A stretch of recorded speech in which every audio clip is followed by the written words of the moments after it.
Hey everyone, this is Aditya and आज के इस वीडियो में हम लोग HTML फॉर्म्स के बारे में पढ़ने वाले हैं। तो जब भी आपको अपने वेबसाइट के थ्रू यूजर के डेटा को कलेक्ट करना पड़ता है, तब आप फॉर्म्स की तरफ जाते हो। जैसा कि आप जब फेसबुक पे साइन अप या लॉगिन करते हैं, तो वो एप्लीकेशन फॉर्म के थ्रू आपसे आपका इन्फॉर्मेशन लेता है और उसको सर्वर पे भेजता है। और फिर सर्वर से रिस्पॉन्स के बाद वो आपको होम पेज पे ले जाता है। तो अगर किसी वेबसाइट या एप्लीकेशन को यूजर का इनपुट चाहिए, तो वो उसको फॉर्म के थ्रू लेता है। तो फॉर्म हैंडलिंग एक बहुत ही इंपॉर्टेंट पोर्शन होता है वेब डेवलपमेंट का। तो चलिए हम लोग चलते हैं अपने VS कोड की तरफ और इसको अपने कोड में इम्प्लीमेंट करके देखते हैं। तो आप लोग देख सकते हो कि मैं अपने VS कोड में आ चुका हूँ और मैं इसको यहाँ पे क्लिक करके साइड कर देता हूँ और मैं इसके थोड़ा सा फॉन्ट साइज को बड़ा कर देता हूँ ताकि आपको सब कुछ क्लियरली दिखे। और मैं यहाँ से इसके टाइटल को लिस्ट से हटा के फॉर्म्स कर देता हूँ। तो आज की इस वीडियो में हम लोग फॉर्म्स के बारे में पढ़ने वाले हैं। तो फॉर्म्स को लिखने के लिए आपको सबसे पहले तो फॉर्म टैग का यूज करना पड़ता है। इसके अंदर मैं फॉर्म टैग को लिखता हूँ और मैं इसको एंटर प्रेस करता हूँ यहाँ पे। तो इसके अंदर आपको फॉर्म का इनपुट डालना पड़ता है। जैसे आप फॉर्म के अंदर क्या एलिमेंट होगा आपको वो डालना पड़ता है। तो मान लेते हैं मेरे अंदर सबसे पहले मैं चाहता हूँ एक लेबल। इसके अंदर मैं डालना चाहता हूँ फर्स्ट नेम और इसके बाद एक इनपुट डालना चाहता हूँ मैं। इनपुट का टाइप मैं डालना चाहता था। तो अगर आपको इनपुट का टाइप जैसे टेक्स्ट डालना है तो आप यहाँ पे एक कॉलन टाइप करना और इसके बाद टेक्स्ट टाइप करोगे आप। इसके बाद आप एंटर प्रेस करोगे तो आप यहाँ पे देखो कि input type equal to text, name equal to जो भी हम डालते हैं, इसका क्या नाम था, फर्स्ट नेम। एंड इसके बाद हम लोग इसको ऐसे ही रहने देंगे और इसके अंदर जो लेवल है, लेवल के अंदर हम लोग डाल देंगे फर्स्ट नेम। और इसको मैं यहाँ पे आपको कंट्रोल से सेव करके और आप इसको लाइव सर्वर पे ओपन करके आपको मैं दिखाता हूँ। तो आप यहाँ पे देख सकते हो कि यहाँ पे आप देखो कि फर्स्ट नेम आ गया। इसको मैं थोड़ा सा जूम कर देता हूँ ताकि आपको दिखे सब कुछ। तो आप यहाँ पे देखो कि फर्स्ट नेम और ये तो फर्स्ट नेम जो है वो लेबल है। लेबल क्या करता है ना, लेबल ये बताता है कि आपका जो ये फॉर्म है, ये जो इनपुट है यहाँ पे, जिसके अंदर जो आप मान लो फर्स्ट नेम मान लो आप आदित्य डालते हो, तो इसके अंदर जो आप इनपुट डाल रहे हो इसका क्या क्या है वो, मतलब इसका किस क्राइटेरिया के अंदर आता है, इसको दिखाने के लिए आप फर्स्ट नेम का यूज करते हो। तो ये जो लेबल है, ये लेबल ये दिखाता है कि ये जो इनपुट है वो किस टाइप का है। तो इसके अंदर मैं एक डाल देता हूँ BR टैग। BR टैग डालने से क्या होगा कि वहाँ पे एक लाइन आ जाएगा, मतलब एक न्यू ब्रेक लाइन आएगा। देखो आप यहाँ पे दिख रहा होगा आपको कि फर्स्ट नेम और फिर यहाँ पे ये, इसके अंदर आप आदित्य डाल सकते हो, कुछ भी डाल सकते हो आप। मान लो आपका नाम है जोई, आप इसको यहाँ पे डाल। तो इसमें हम लोग अब तक एक इनपुट लिए हैं, इसमें मैं आपको कुछ और इनपुट लेके आपको दिखाता हूँ। जैसे मैं चाहता हूँ इसे तो फर्स्ट नेम हुआ, इसके बाद हम चाहते हैं कि एक ब्रेक लाइन आए। ब्रेक लाइन लाने के लिए आपको क्या टाइप करना पड़ता है, BR। BR के बाद मैं चाहता हूँ कि इसके अंदर मैं लास्ट नेम के लिए भी एक लेबल बनाऊँ। तो लेबल के अंदर मैं डालूंगा लास्ट नेम और यहाँ पे मैं लिखूंगा लास्ट नेम। और इसके अंदर मैं फिर से इनपुट का टाइप मुझे क्या डालना था, टेक्स्ट। मैं ऐसे डालूंगा इनपुट टेक्स्ट। इसके अंदर देखो जो आप नेम जो डाल रहे हो ना, ये फर्स्ट नेम ये लास्ट नेम, तो इसके अंदर आप लास्ट नेम डालो यहाँ पे। मैं ये भी बताऊंगा आपको कि ये लास्ट नेम यहाँ पे क्यों डाले और ये फर्स्ट नेम यहाँ पे क्यों डाले। पहले मैं इसको आपको सेव करके दिखाता हूँ। आप यहाँ पे देखो कि यहाँ पे आपको फर्स्ट नेम और लास्ट नेम दिख रहा है। मैं इसमें एक और BR डालता हूँ ताकि एक और थोड़ा सा लाइन ब्रेक आए। इसके बाद भी मैं थोड़ा सा और BR डालूंगा और आप यहाँ पे मैं इसको सेव करके आपको दिखाता हूँ। आप यहाँ पे देखो कि फर्स्ट नेम के अंदर मान लो मैं डालना चाहता हूँ आदित्य, लास्ट नेम के अंदर डालना चाहता हूँ मैं कुमार। तो यहाँ तक मैंने फर्स्ट नेम डाल दिया, लास्ट नेम डाल दिया। इसके बाद मैं थोड़ा ईमेल डाल के दिखाता हूँ आपको। तो ईमेल डालने के लिए मैं यहाँ पे सबसे पहले तो आके थोड़ा सा BR डालूंगा जिससे एक और लाइन ब्रेक आए, एक और लाइन ब्रेक आए। इसके बाद मैं डालना चाहता हूँ ईमेल के लिए। तो ईमेल के लिए मैं लेबल के अंदर में और के अंदर मैं ईमेल टाइप कर देता हूँ और यहाँ पे मैं करता हूँ एंटर योर ईमेल। और इसके अंदर मैं इनपुट के अंदर जैसे आप ईमेल डाल रहे हो तो ईमेल के लिए आप ईमेल भी आप टाइप करोगे तो इनपुट जो होगा वो ईमेल टाइप का इनपुट आएगा। ये टेक्स्ट टाइप का इनपुट और ईमेल टाइप का इनपुट में क्या अंतर होता है ना, कि ईमेल टाइप के इनपुट में आपको लास्ट में @gmail.com या कोई सा भी yahoo.com या जो भी टाइप का होता है ना, वो सब आपको डालना पड़ेगा, या outlook.com जितना भी टाइप का होता है ना, उस टाइप का अगर आपको ईमेल डालना होता है तो आपको इस टाइप का यूज करना पड़ता है, input type equal to email. इस नेम के अंदर मैं डालता हूँ ईमेल, और इसको मैं आपको यहाँ पे एक और br टैग यूज कर देता हूँ ताकि वो यहाँ पे लाइन आ जाए। और इसके बाद मैं आपको यहाँ पे सेव करके दिखाता हूँ। तो आप यहाँ फर्स्ट नेम, लास्ट नेम और इंटर योर ईमेल, इसके अंदर मैं टाइप करता हूँ join@gmail.com। इसके अंदर आप अगर ईमेल फॉर्मेट कुछ करके आप कुछ भी डालोगे तो वो आप जब इसको सबमिट करोगे ना तो आपको वो रॉन्ग दिखाएगा कि नहीं, आप इसके अंदर कुछ टेक्स्ट नहीं टाइप कर सकते, आपको इसके अंदर ईमेल फॉर्मेट में कुछ टाइप करना होगा। तो यहाँ तक तो हुआ कि मान लो मैंने यहाँ तक डाल दिया है first name, last name, inter your email.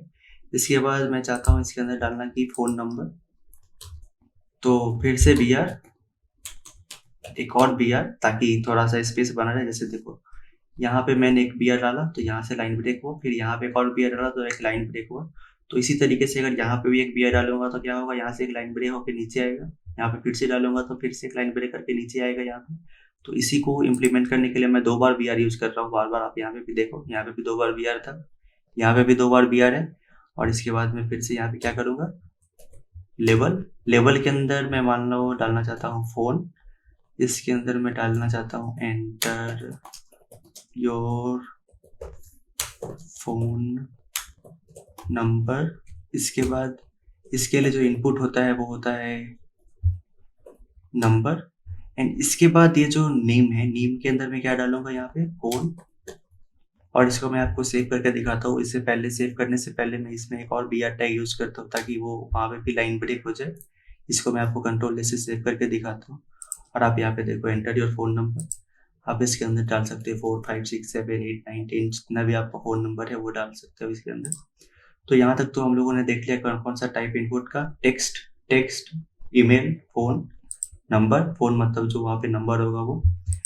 तो इसके बाद हम लोग पासवर्ड टाइप का देख लेते हैं। तो पासवर्ड टाइप का देखने के लिए फिर से मैं यहाँ पे br, एक और br, इसके अंदर लेबल, और लेबल के अंदर मैं डाल देता हूँ पासवर्ड, और यहाँ पे डालता हूँ एंटर योर पासवर्ड। और इसके अंदर इनपुट में आपको क्या करना है, इनपुट में यहाँ पे आपको टाइप करना है पासवर्ड, और इसके बाद आपको यहाँ पे पासवर्ड टाइप करना है। और इसके बाद मैं इसको सेव करके आपको दिखाता हूँ। और आप यहाँ पे देखो एंटर योर पासवर्ड, यहाँ पे मैंने br को यूज करना छोड़ दिया, यहाँ पे br लिख देता हूँ। और इसके बाद मैं इसको फिर से सेव करके आपको दिखाता हूँ। आप यहाँ पे देखो पासवर्ड के अंदर मान लो मैं डालता हूँ कुछ भी 2 3 4 5 6, तो आप देखो पासवर्ड जो होता है वो किस टाइप का आता है, बुलेट फॉर्म में आता है ना। तो यहाँ पे आप देख सकते हो कि आप जब भी पासवर्ड टाइप का जब इनपुट डालोगे तो वो dot dot dot dot dot. तो अब तक हमने यहाँ पे टेक्स्ट टाइप का इनपुट देख लिया, यहाँ पे ईमेल टाइप का इनपुट देख लिया, यहाँ पे नंबर टाइप का इनपुट देख लिया, यहाँ पे पासवर्ड टाइप का इनपुट देख लिया। अब इसके बाद हम लोग चलते हैं रेडियो टाइप के इनपुट पे। तो मान लो कि आप अगर अपने यूजर से चाहते हो कि वो डाले जेंडर, वो अपना जेंडर चूज करे आपके वेबसाइट पे आके, आपके फॉर्म के अंदर, तो आप उसको कैसे इम्प्लीमेंट करोगे मैं उसे आपको दिखाता हूँ। तो इसके बाद तो मुझे यहाँ पे सबसे पहले 2 br लगाना है। br लगाने से क्या होगा, 2 ब्रेक लाइन आएगा। इसके बाद मान लो मैं एक h2 टैग डालना चाहता हूँ, इसके अंदर मैं डालना चाहता हूँ कि चूज योर जेंडर। इसके बाद मैं यहाँ पे डालता हूँ इनपुट टाइप में क्या डालना होगा मुझे, रेडियो। इस रेडियो के अंदर आपको क्या करना है ना, नेम के अंदर आपको वो डालना है कि मुझे क्या डालना था, जेंडर। इस आईडी के अंदर मुझे यहाँ पे डालना है मेल। और इसके बाद मैं आपको एक लेबल डाल के दिखाता हूँ, लेबल के अंदर आपको डालना है मेल। या आप यहाँ पे ध्यान देना कि जो इस फॉर के अंदर जो आप डाल रहे हैं और यहाँ पे जो आईडी डाल रहे हैं ये दोनों सेम होना चाहिए। मैं इसके बाद फिर से इसी लाइन को फिर से एक बार कॉपी कर लेता हूँ और यहाँ पे आके फिर से पेस्ट कर देता हूँ, और यहाँ पे मैं इसको फीमेल कर देता हूँ और इसको भी मैं फीमेल कर देता हूँ, और फिर से एक और बार मैं इसको कॉपी कर लेता हूँ, फिर से इसको पेस्ट कर देता हूँ यहाँ पे। और इसके बाद मैं यहाँ पे क्या करूँगा, यहाँ पे फीमेल की जगह तो मैं इसे कर देता हूँ प्रेफर नॉट टू सेव, और यहाँ पे जो आईडी आपने डाला है वही यहाँ पे होना चाहिए, तो मैं यहाँ पे भी डाल देता हूँ। और मैं इसको आपको सेव करके दिखाता हूँ आपके ब्राउजर पे। तो आप यहाँ पे देखो यहाँ पे आप देख सकते हो चूज योर जेंडर, ये यहाँ पे इसके अंदर मुझे डालना है। इस लेबल के अंदर मुझे क्या डालना पड़ेगा, फीमेल। इस मेल के अंदर मुझे डालना पड़ेगा मेल, और इस लेबल के अंदर मुझे डालना पड़ेगा प्रेफर नॉट टू सेव। और मैं इसे आपको सेव करके दिखाता हूँ। आप यहाँ पे देखो male, female, prefer not to save. मैं इस तीनों के बीच में एक एक BR टैग यूज कर देता हूँ ताकि सबके बीच में एक नया लाइन आ जाए। मैं यहाँ पे फिर से एक BR टैग यूज कर दूंगा और मैं इसको फिर से आपको सेव करके दिखाता हूँ। और आप यहाँ पे देखो male, female, prefer not to say. आप इसमें से कुछ भी चूज कर सकते हो, जैसे मेल चूज किया, फीमेल चूज कर सकते हो, प्रेफर नॉट टू से चूज कर सकते हो। तो आप यहाँ पे देखो कि आपको यहाँ पे दिख रहा है कि इस इनपुट के अंदर radio, name, gender, ID male. तो ये आईडी और ये यहाँ पे जो फॉर है, ये आपको दोनों को सेम होना चाहिए, तभी ये सिंक करेगा, मतलब सिंक्रोनाइज होगा तभी, जब इसका फॉर और इसके अंदर का जो आईडी है वो दोनों सेम होना चाहिए, और इसके अंदर का जो आईडी है उसको इसके फॉर का भी सेम होना चाहिए, और यहाँ का फॉर और यहाँ का प्रेफर नॉट टू से दोनों सेम होना चाहिए। अब हम लोग देखते हैं कि यहाँ पे जो हम लोग नेम डाला है, ये नेम क्या हो सकता है। ये नेम को क्या मैं यहाँ पे अलग डाल सकता हूँ, जेंडर 1, जेंडर 2, जेंडर 3 ऐसे कर सकता हूँ क्या? नहीं। ऐसे करोगे तो आप क्या होगा ना कि मैं आपको करके ही दिखा देता हूँ। आप यहाँ पे 1 टाइप करो, यहाँ पे 2 टाइप करो और यहाँ पे 3 टाइप करो, और मैं इसको सेव करके दिखाता हूँ। आप यहाँ पे आओ और यहाँ पे आप आने के बाद इसको भी चूज कर सकते हो, इसे भी चूज कर सकते हो, इसे भी चूज कर सकते हो।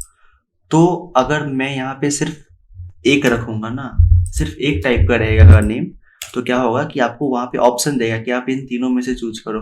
अगर आप इन तीनों का नेम ही अलग अलग कर दोगे तो वो कैसे पता चलाएगा, उसको कैसे पता चलेगा कि ये जेंडर के लिए चूज हो रहा है? उसे तो पता चलेगा कि जेंडर 1 के लिए चूज हो रहा है, जेंडर 2 के लिए चूज हो रहा है, जेंडर 3 के लिए चूज हो रहा है, तो वो वहाँ पे कंफ्यूज कर जाएगा। तो आपको अगर इस टाइप का अगर चूज कराना है, उसमें अगर आपको रेडियो बटन का यूज कराना है, तो आप जितना भी उसमें इनपुट डाल रहे हो उन सबका जो नेम होना चाहिए वो तीनों का नेम सेम होना चाहिए। जैसे आपको मैं यहाँ पे दिखाऊं, अब फिर से यहाँ पे देखो, मैं इस पे अगर चूज करूंगा और इस पे जैसे ही मैं क्लिक करूंगा यहाँ से हट जाएगा, मैं इस पे जैसे ही क्लिक करूंगा यहाँ से हट जाएगा।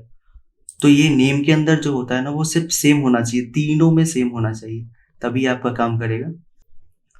तो अब तक हमने देख लिया यहाँ पे टेक्स्ट, फिर ईमेल, फोन नंबर में इन नंबर, पासवर्ड में पासवर्ड, और यहाँ पे हम लोगों ने देख लिया रेडियो टाइप के इनपुट को। अब इसके बाद हम लोग देखते हैं चेकबॉक्स को।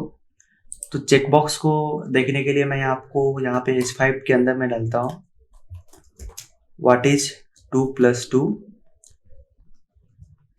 और इसके अंदर मैं इनपुट के अंदर मैं डालता हूँ चेकबॉक्स। इस चेकबॉक्स के अंदर मैं पहला आंसर डालता हूँ, यहाँ पे मान डाल देता हूँ फर्स्ट आंसर, और यहाँ पे मैं डाल देता हूँ फर्स्ट, और इसके बाद मैं यहाँ पे एक लेबल डालता हूँ। लेबल के अंदर में जो आईडी है वो मेरा यहाँ होना चाहिए फर्स्ट। यहाँ पे मैं डाल देता हूँ 2 + 2। इसके बाद मैं एक BR टैग का यूज करूंगा ताकि वहाँ पे एक न्यू लाइन आ जाए। इसके बाद मैं फिर से एक दूसरा इनपुट डालता हूँ। दूसरा इनपुट में फिर से मैं चेकबॉक्स डालूंगा। इसके अंदर मैं डाल देता हूँ सेकेंड आंसर। इस आईडी के अंदर मैं डाल देता हूँ सेकेंड। फिर इसके बाद मैं लेबल में डालूंगा क्या, लेबल में डालूंगा सेकेंड, जो वहाँ पे मेरा आईडी के अंदर है वही डालना होगा मुझे। इसके अंदर मैं डालता हूँ 4, और इसके बाद मैं फिर से एक BR यूज करता हूँ। इस BR से क्या होगा, एक न्यू लाइन आएगा। अब इसके बाद में फिर से एक इनपुट के अंदर चेकबॉक्स, इसके अंदर थर्ड आंसर, और इस आईडी के अंदर मैं डाल देता हूँ थर्ड, और यहाँ पे मैं फिर से आके एक लेबल के अंदर मुझे क्या डालना होगा, थर्ड, और यहाँ पे मैं डाल देता हूँ 0, और इसको मैं आपको सेव करके दिखाता हूँ। आप यहाँ पे देखो, यहाँ पे आ गया कि व्हाट इज 2 + 2, 2 + 2 4 0। इसको आप अनचेक कर दो क्योंकि ये तो गलत आंसर है। तो ये जो चेकबॉक्स होता है ना, वो चेकबॉक्स में आप 0 1 2 3 आपको जितना इनपुट आपको चूज करना होता है आप वो सारा चीज चूज कर सकते हो। तो यहाँ पे मेरा 2 करेक्ट था तो मैं दोनों को चूज कर लिया। तो अगर आपको मल्टीपल टाइप चॉइस का जो क्वेश्चन अगर आपको अपने वेबसाइट पे इम्प्लीमेंट कराना है आपको फॉर्म के थ्रू, तो आप इस टाइप का यूज करा सकते हो। तो उसके लिए आपको चेकबॉक्स का यूज करना पड़ेगा। तो इसके बाद हम लोग देखते हैं कि मान लो ये तो हो गया हमारा चेकबॉक्स। इसके बाद मान लो कि आपको ड्रॉप डाउन टाइप का कुछ चाहिए, जैसे कि what is your favourite car. तो मान लो किसी का हो सकता है मारुति सुजुकी, किसी का हो सकता है ऑडी, किसी का हो सकता है लैम्बोर्गिनी, किसी का हो सकता है बीएमडब्ल्यू। तो इसको हम लोग कैसे इम्प्लीमेंट कराते हैं, तो इसको लिखने के लिए मैं फिर से लिखता हूँ यहाँ पे H5 के अंदर डालता हूँ मैं चूज योर फेवरेट कार। इसके अंदर मैं आता हूँ, फिर इसके अंदर क्या डालूंगा मैं, सेलेक्ट के अंदर मुझे डालना है, नेम के अंदर मुझे डालना है फेवरेट कार। इस आईडी के अंदर मैं डाल देता हूँ वही कार। और यहाँ पे आके आपको मैं इसके अंदर आपको ऑप्शंस टाइप में चलना पड़ता है। तो आप ऑप्शन पे क्लिक करो और यहाँ पे आप वैल्यू डालो। तो पहला वैल्यू मैं डालना चाहता हूँ मारुति, इसके अंदर मैं डाल देता हूँ मारुति। इसके बाद दूसरा ऑप्शन के अंदर मैं डालना चाहता हूँ BMW।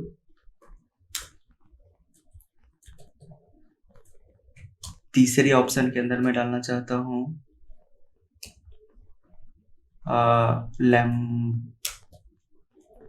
लैम्बोर्गिनी।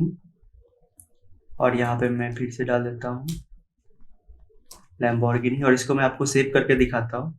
आप यहाँ पे देखो, आप देख सकते हो कि चूज योर फेवरेट का यहाँ पे ये आया।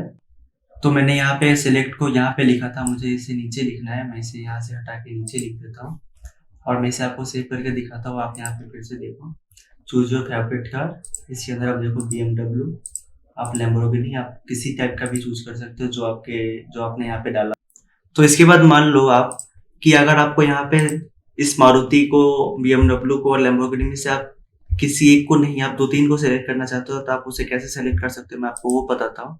तो आपको यहाँ पे जस्ट आके सिंपली टाइप करना है मल्टीपल टाइप करने से क्या होगा ना कि आप यहाँ पे बहुत सारे चीज में से कुछ किसी को भी सिलेक्ट कर सकते हो और कितने को भी सिलेक्ट कर सकते हो।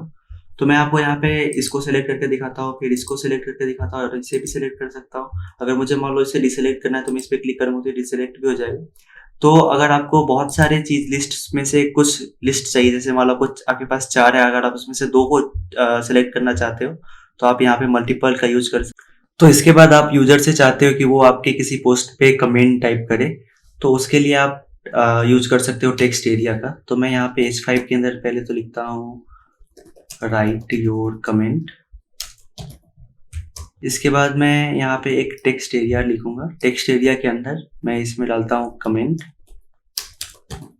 और यहाँ पे जो आपको दिख रहा है इसके अंदर मैं आके कुछ टाइप कर देता हूँ, जैसे मान लो हाय हाउ आर यू, और मैं इसको यहाँ से आपको सेव करके दिखाता हूँ। और आप यहाँ पे आके देखो, यहाँ पे आपको दिख रहा है कि राइट योर कमेंट के अंदर आप देख सकते हो कि हाय हाउ आर यू आपको दिख रहा है। इसके अंदर आप चेंज भी कर सकते हो। आप यहाँ पे मान लो कि this is Aditya, this photo is the best I have ever seen. तो आप जो भी कमेंट करना चाहते हो आप यहाँ पे कर सकते हो। तो मैं आपको टेक्स्ट एरिया के बारे में कुछ बताता हूँ। तो आप यहाँ पे देखो टेक्स्ट एरिया में आप यहाँ पे पहले तो मैं आईडी भी डाल देता हूँ कमेंट करके, और यहाँ पे आप देख सकते हो कि ये जो कॉल्स दिख रहा है आपको 30, तो ये दिखाता है कि ये कितने कॉलम में होगा। आप इसको चाहो तो आप इसे अपने हिसाब से साइज भी कर सकते हो, आप अपने हिसाब से इसको चेंज कर सकते हो, आप इसके रो को बढ़ा सकते हो, कॉलम को बढ़ा सकते हो। तो यहाँ पे ये देखो, यहाँ पे ये है कि कॉल्स जो है वो 30 है, यहाँ पे रोज जो है वो 10 है। तो अगर मैं इसे आपको फिर से रिलोड करके दिखाऊं, यहाँ पे आप देखो तो ये जो इनिशियल जो होना चाहिए वो कितना है 30x10 का जो आपको दिख रहा है 10x30, 10 रोज और 30 कॉलम। आप इसे कुछ भी कर सकते हो, मैं इसे आपको 10 करके यहाँ भी दिखा देता हूँ। अब देखो इसे मैं सेव करके दिखाता हूँ आपको। आप यहाँ पे देखो ये छोटा हो गया। तो इसी तरीके से आप यहाँ पे इसको चेंज कर सकते हो। आप जैसा आपको कस्टमाइज करना है अपनी वेबसाइट के हिसाब से आप कर सकते हो। आप इसके अंदर कुछ टेक्स्ट भी डाल सकते हो, जैसे अभी मैंने आपको टेक्स्ट डाल के ही दिखाया था। तो ये हो गया टेक्स्ट एरिया का इनपुट टाइप। अब इसके बाद हम लोग चलते हैं बटन की तरफ। तो बटन को इम्प्लीमेंट करने के लिए आपको क्या करना है, यहाँ पे सिर्फ आप टाइप करो कि H5 बटन इम्प्लीमेंटेशन, और इसके अंदर मैं आपको इनपुट टाइप बटन करके दिखाता हूँ, इनपुट ऑफ बटन। इसके अंदर आप मान लो वैल्यू में डालना चाहता हूँ क्लिक हेयर, और मैं इसे आपको सेव करके दिखाता हूँ। अब यहाँ पे देखो ये आपको दिख रहा है बटन इम्प्लीमेंटेशन, उसके नीचे आपको बटन क्लिक हेयर दिख रहा है। तो मैं इस पे आपको क्लिक करके भी दिखाता हूँ। ये जो बटन है ये बटन की तरह काम कर रहा है। आप इस पे क्लिक करोगे तो बटन की तरह नहीं काम करेगा, ये भी बटन की तरह काम नहीं करेगा, पर ये बटन की तरह काम करेगा। मैं आपको इसके अंदर एक थोड़ा सा ऑन क्लिक एट्रीब्यूट ऐड करके दिखाता हूँ। ऑन क्लिक के अंदर मैं यहाँ पे कर देता हूँ अलर्ट। अलर्ट के अंदर मैं कर देता हूँ यू प्रेस्ड बटन, और मैं इसको आपको सेव करके दिखाता हूँ। आप यहाँ पे देखो, मैं जैसे इस पे क्लिक करूंगा यहाँ पे जो अलर्ट बटन है ये आ जाएगा, यू प्रेस्ड बटन, जैसे मैंने यहाँ पे डाला था आप देख सकते हो यहाँ पे। तो ये हो गया बटन। अब इसके बाद मान लो कि आप यहाँ पे देखो, ये फर्स्ट नेम है, ये लास्ट नेम है, ये इंटरव्यू ईमेल है, ये है, ये है। तो मैं आपको सबसे पहले तो अब इसके अंदर जो वैल्यू होता है वो उसको मैं आपको फिल करके दिखाता हूँ। तो आप क्या कर सकते हो ना कि ये जो इनपुट है ना, इनपुट के अंदर आप यहाँ पे एक वैल्यू एट्रीब्यूट होता है उससे भी आप ऐड कर सकते हो। इस वैल्यू के अंदर आप मान लो मैं इसके अंदर डाल देता हूँ सबसे पहले तो जोई, और मैं इसको आपको सेव करके दिखाता हूँ। आप यहाँ पे देखो कि ये जो फर्स्ट नेम है इसके अंदर आप जोई देख सकते हो। आप इसे एडिट कर सकते हो, ये एडिटेबल होता है। मैं इसके अंदर कर देता हूँ आदित्य। मैं यहाँ पे जो भी आपका फर्स्ट नेम होगा आप वहाँ पे टाइप कर सकते हो। तो ये जो जोई, ये जो वैल्यू है ना, ये वैल्यू ये दिखाता है कि अगर मैं यहाँ पे कुछ भी ना करूँ, अगर मैं इसको भी रिलोड करूँ तो यहाँ पे क्या आना चाहिए, यहाँ पे जो डिफॉल्ट होना चाहिए वो जोई होना चाहिए। आप इस पे जो भी वैल्यू को आप ऐड करोगे वो उस वैल्यू में अपडेट हो जाएगा। पर आपको यहाँ पे डिफॉल्ट क्या दिखना चाहिए, यहाँ पे क्या दिखना चाहिए, मैं इसके लिए भी कर देता हूँ। इसके लिए भी मैं आपको यहाँ पे आके इसके अंदर मैं वैल्यू के अंदर मैं कर देता हूँ कुमार, नहीं जोई कुमार अच्छा नहीं लगेगा, जोई रॉय कर देता हूँ मैं। इसे मैं आपको सेव करके दिखाता हूँ। आप यहाँ पे देखो जोई रॉय आ गया। इसके अंदर भी आप कुछ कर सकते हो, डाल सकते हो इंटरव्यू ईमेल, वो भी आप कर सकते हो। तो ये तो हो गया कि आईडी वैल्यू ये है। अगर आप मान लो वैल्यू नहीं डालना चाहते हो, आप इसके अंदर आप एक और एट्रीब्यूट डाल सकते हो जो इसको हम लोग बोलते हैं प्लेस होल्डर। इस प्लेस होल्डर के अंदर मान लो कि मैं डालता हूँ एंटर योर नेम। इसको मैं आपको सेव करके दिखाता हूँ। तो आप यहाँ पे देखो प्लेस होल्डर टाइप का ये है कि आपको देखो यहाँ पे मैंने वैल्यू डाला था तो वैल्यू का कलर आपको दिख रहा होगा। मैं इसे थोड़ा सा और जूम करता हूँ। आपको इस वैल्यू का कलर क्या दिख रहा है, इस वैल्यू का कलर आपको दिख रहा है ब्लैक, इसका कलर आपको ग्रे दिख रहा है। इसका ये मतलब है कि अगर आपको इसको हटाना है तो आपको तीनों को पहले तो हटाना पड़ेगा, पर इसमें आपको लिखना है तो आप कुछ भी लिख सकते हो, आदित्य भी लिख सकते हो। तो प्लेस वैल्यू ये होता है ना, प्लेस होल्डर ये दिखाता है यहाँ पे कुछ नहीं है, बस आपको वो वहां पे वो बोल रहा है कि हाँ तुम आओ, इसके अंदर आप अपना नेम इंटर करो यहाँ पे। तो अगर मैं इसे रिलोड करूँ तो देखो यहाँ पे तो जो पहले जो डिफॉल्ट लास्ट नेम था वो है। तो आपको समझ में आ गया कि प्लेस होल्डर और वैल्यू में क्या अंतर है। तो इसके बाद मैं आपको इसके अंदर पहले तो इसे हटा देता हूँ थोड़ा देर के लिए। अब इसके अंदर मैं वैल्यू को ही टाइप कर देता हूँ, मान लो जोई था जैसे वैसे मैं टाइप करके आपको दिखाता हूँ। आप देखो यहाँ पे जोई आ गया। अब इसके अंदर एक और एट्रीब्यूट होता है जिसे हम लोग रीड ओनली बोलते हैं। इस रीड ओनली को मैं आपको सेव करके दिखाता हूँ। तो आप यहाँ पे देखो कि ये जो जोई है ना, ये सिर्फ इसे आप पढ़ सकते हैं, इसे आप एडिट नहीं कर सकते। आप इसको चाहो यहाँ पे मैं आपको दिखाऊं, यहाँ पे आप इस पे क्लिक भी नहीं कर सकते, आप इसे हटा भी नहीं सकते। तो अगर आप चाहते हो कि आपका कोई ऐसा इनपुट टाइप का जो फॉर्म हो जिसमें आप सिर्फ उसे रीड ओनली करने के लिए आप चाहो, मतलब वो उस पर एडिट नहीं कर सके, तो आप रीड ओनली एट्रीब्यूट का यूज कर सकते हो। इसी तरीके का एक और होता है डिसेबल। इससे भी मैं आपको इम्प्लीमेंट करके दिखाता हूँ डिसेबल। और आप इसे देखो, ये जो डिसेबल्ड है इस पे भी आप कुछ नहीं कर सकते, पर ये जो डिसेबल्ड है ये प्लेस होल्डर टाइप का हो गया। यहाँ पे आप उसको देखे थे ना, आपने रीड ओनली को देखा तो उसका कलर इस रॉय के कलर ब्लैक जैसा है, पर ये डिसेबल का कलर आप देखो यहाँ पे ये ग्रे टाइप का है, मतलब कि ये इस पे आप कुछ कर ही नहीं सकते। पर वो रीड ओनली है, मतलब वहां पे एट्रीब्यूट है, वहां पे वैल्यू है, पर वो आप उससे सिर्फ रीड कर सकते हो, आप उसमें कुछ नहीं कर सकते। पर यहाँ पे ये डिसेबल्ड है, आप इसमें कुछ कर नहीं पाओगे, मतलब आप इसे ये जो वैल्यू है ना ये आपके सर्वर पे भी नहीं जाएगा, पर वो रीड ओनली वाला वैल्यू आपके सर्वर पे भी जाएगा। तो अभी तो मैं इस डिसेबल्ड एट्रीब्यूट को यहाँ से हटा देता हूँ, मैं इसको यहाँ से हटा देता हूँ और मैं इसे फिर से आपको सेव करके दिखाता हूँ आपके ब्राउजर पे। आप यहाँ पे देखो जोई है, रॉय है।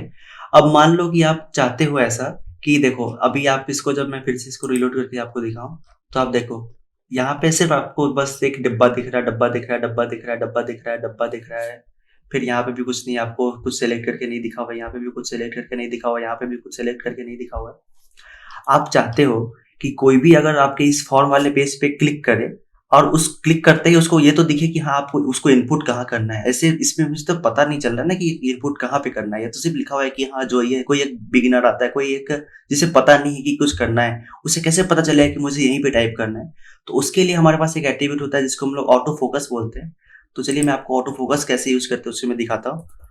ऑटो फोकस, इसे मैं आपको सेव कर देता हूँ और आप यहाँ पे देखो, यहाँ पे डिफॉल्ट ये फोकस उसी इस इनपुट पे ही वो करके दिखाएगा। मैं इसको आपको फिर से रिलोड करके दिखाता हूँ। आप यहाँ पे देखो, ये यहाँ पे इसको फोकस करके ही दिखा रहा है कि हाँ तुमको यहाँ से टाइप करना है।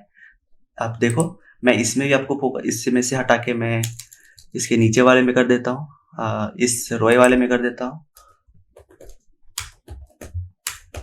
इसे भी मैं आपको सेव करके आपको दिखाता हूँ और आप यहाँ पे देखो कि अब ये जो फोकस है ना, ये यहाँ पे आ गया कि जैसे ही मैं इसे रिलोड करूंगा ये यहाँ आ जाएगा, जैसे ही रिलोड करूंगा ये यहीं रहेगा। मतलब कि जो है ना, ये दिखाता है कि आपका जो यूजर है उसको ये तो पता हो कि उसको इनपुट कहाँ पे करना है। तो अगर इसको आपको अपने वेब ब्राउजर, आपके वेबसाइट पे इम्प्लीमेंट करना है तो आप ऑटो फोकस एक एट्रीब्यूट होता है, उसे आप यूज कर सकते हो।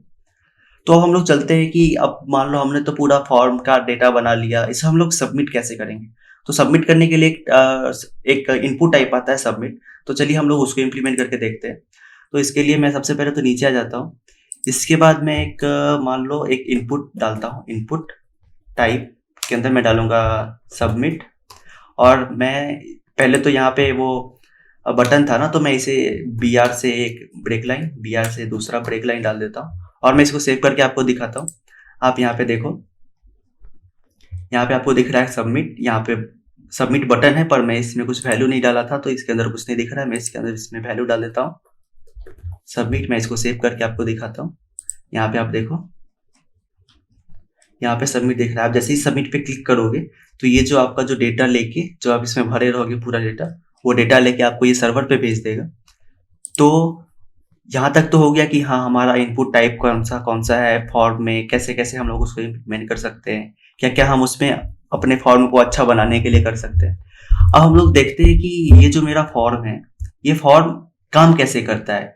तो इस फॉर्म के अंदर भी कुछ कुछ एट्रीब्यूट होते हैं जो भी मैं आपको बताता हूँ। तो इस फॉर्म के अंदर जो होता है, सबसे पहला एट्रीब्यूट होता है एक्शन। एक्शन ये बताता है ना कि ये जो फॉर्म जब सबमिट होगा, जब ये फॉर्म सबमिट होगा तो वो किस पेज से सबमिट होगा। मतलब मान लो मैं यहाँ पे ऐसे टाइप कर देता हूँ होम, तो इसका ये मतलब होता है कि ये होम पेज है, होम पेज से ये डेटा को लेके ये आपके सर्वर पे ले जाता है। होता क्या है ना कि जब हम लोग पोस्ट मेथड करते हैं, मतलब जब हम लोग कोई डेटा को अपने सर्वर पे भेजते हैं तो सर्वर पहले तो वो उस सर्वर मतलब उस आईपी को चेक करता है कि कहाँ से आ रहा है, उस लिंक को चेक करता है कहाँ से आ रहा है, उस राउट को चेक करता है। तो उसी राउट को ये डिफाइन करता है एक्शन कि हाँ मेरा ये यहाँ से जा रहा है। अगर मैं इसमें कोई एक्शन ना डालू ना, तो ये जिस पेज पे होता है उसी पेज से उसको पूरा डेटा भेजता है। तो इसके बाद एक और एट्रीब्यूट होता है जिसे हम लोग टारगेट बोलते हैं। तो ये जो टारगेट होता है ना, ये टारगेट ये बताता है कि जब हमारा जो ये फॉर्म जो है वो जब ये अपना डेटा को सर्वर पे भेज देगा तो उसके बाद जो वहां से जो प्रोसेस होके आएगा, तो उस प्रोसेस के बाद ये जो पेज है, ये किस पेज पे खुलना चाहिए। मतलब ये उसी पेज पे खुलेगा या उसके अगले वाले पेज पे खुलेगा। जैसे हम लोगों ने जैसे इमेज पे देखा था ना कि टारगेट इक्वल टू अगर हम ब्लैंक करते तो मतलब क्या होता है कि वो न्यू में जाता है। इमेज में नहीं, हमने एंकर टैग में देखा था वो, कि अगर हम जैसे ही वो उस टारगेट को अगर ब्लैंक करते हैं तो वो न्यू टैब में खोलता है, अगर सेल्फ करते हैं तो उसी टैब में खोलता है। तो बिल्कुल उसी तरीके से यहाँ पे भी यही है कि अगर हम टारगेट को ब्लैंक करते हैं, ऐसे मैं अगर टारगेट को अगर मैं यहाँ पे करूँ ब्लैंक,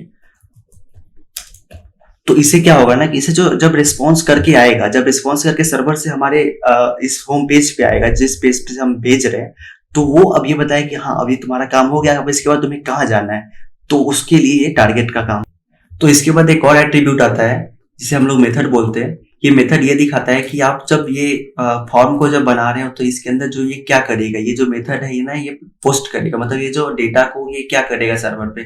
तो पोस्ट मतलब होता है कि ये इस लिंक से, इस होम से उस सर्वर तक वो डेटा को पोस्ट करेगा। और गेट करेगा, गेट मतलब क्या होगा कि उस सर्वर से ये डेटा को फेच करेगा। फेच करने के लिए हम लोग क्या करते हैं, गेट यूज करते हैं। और हमें अगर उसको देना होता है सर्वर को, अगर हमें कुछ अपना डेटा प्रोवाइड कराना है तो हम उस वक्त पोस्ट मेथड का यूज करते हैं।